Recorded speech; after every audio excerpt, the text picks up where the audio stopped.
અને એકમાં આજે આપણે વાર્તા સાંભળીને. ચલો, કઈ વાર્તા સાંભળી ભાઈ? લપલપિયો કાચબો. સરસ, બોલો તો ભાઈ.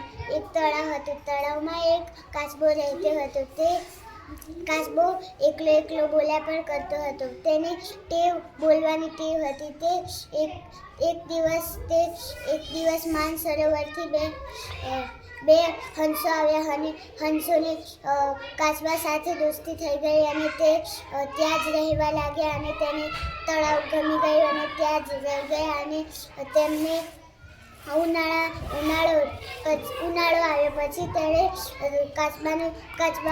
કાચબો તળાવમાં રહેતો હતો. તે તળાવ સુખાઈ ગયું અને તે બે માનસરોવરના હંસો તો જવા લાગ્યા અને માનસરોવર જવા લાગ્યા અને પછી કાચબો કહે, તમે ક્યાં જાઓ છો? મને પણ માનસરોવર લઈ જાઓ, મારે પણ માનસરોવર જવું છે. પછી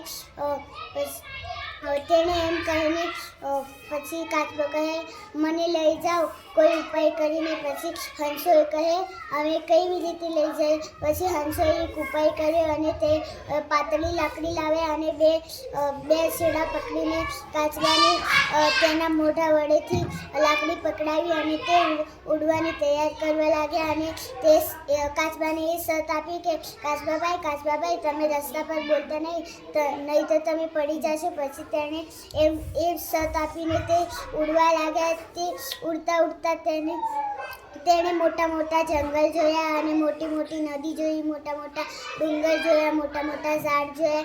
એવું જોઈને પછી તેને બહુ જ ગમ્યું અને રસ્તા પર એક ગામ આવ્યું. ગામમાં બધા લોકોએ એમ કહ્યું, અરે આ તો કાચબો કેવી રીતે ઉડતો હશે? પછી માનસરોવરના હંસો તો ઉડવા લાગ્યા અને તેણે કાચબો તો બોલવા લાગ્યો અને તે ધડામ ફરતી પડી ગયો અને તેને પીઠ ઉપર લોહી નીકળવા મળ્યું અને તે ત્યાં જ રહેતું.